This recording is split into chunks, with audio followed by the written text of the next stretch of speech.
It's so pretty outside. The weather's getting warm again. So a lot of people may not know this, but I actually used to be a pizza delivery guy. I drove a really crappy car. Actually, you might be able to see in previous videos the car that I was driving during said pizza driving career. I had a light hanging from the center of my car. Man, the car was trashed.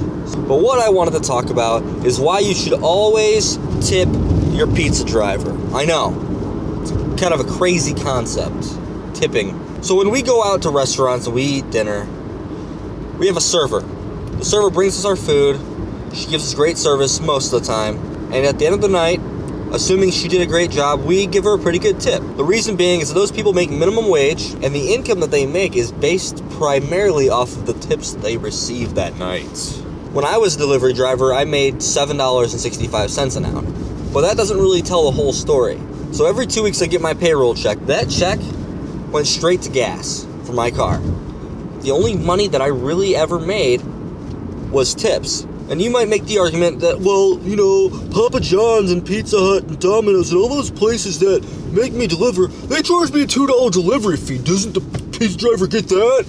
No, he doesn't. You know, there are many occasions where I'd go out on delivery and I would get no tip. Or what's even worse than that is when something costs $12.75, the person would be nice enough to give me $13 and say, you know what, go ahead and keep the change.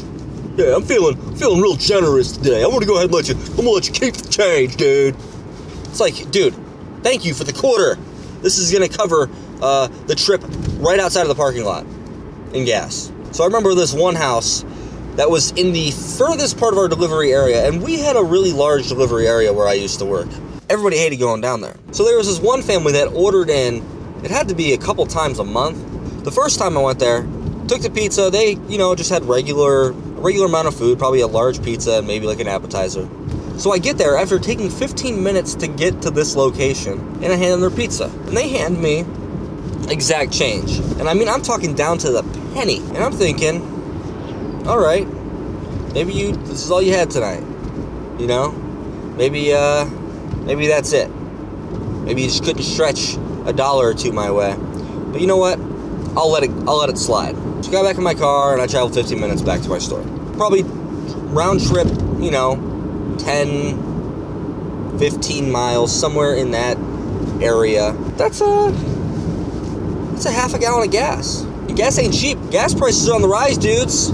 They're on the rise. Gas is almost $4 a gallon. So there would be days where, you know, you'd have a really good day. But that was, you know, few and far between. And then there'd be days, which happened much more often, where you would just get shafted on tips. This family orders on Super Bowl Sunday, and they order like $60 in food. 3 pizzas, and chicken wings, and breadsticks, and a dessert, and a couple 2 liters of Pepsi. I mean, they were feeding a party. So I'm like, all right, yeah, 60 bucks.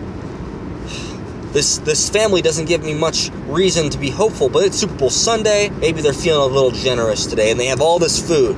So I drive 15 minutes. I'm like, all right, here goes. Pull up in the driveway. And I'm able to get everything in one trip. So I got my bag, holding it like this. Got my 2 liters of Pepsi, and I'm holding it like this. Knock on the door. They open it. And I'm like, that'll be $63.85. And they say to me, okay, hand me $70. So here's what I always did. I was always worried that nobody would want to tip $5. I would give them back 6 singles. This gave them the ability to still tip me $5 if they wanted to. But if they didn't want to tip me $5, then they would be able to tip me more than 1. So I hand them back their $6, they get their pizzas, and they close the door. If you guys feel me on this, you've ever been a delivery driver or a tipped employee anywhere, go ahead and hit that like button below if you understand where I'm coming from. And go ahead and subscribe to the channel. And in the comments below, go ahead and tell me your worst or best experience with this sort of thing, whether somebody, you know, ordered $300 worth of food at a really fancy restaurant and they gave you so generously a $2 tip. You know, go ahead and post those ideas and comments in the comments below. And until next time, guys, that out.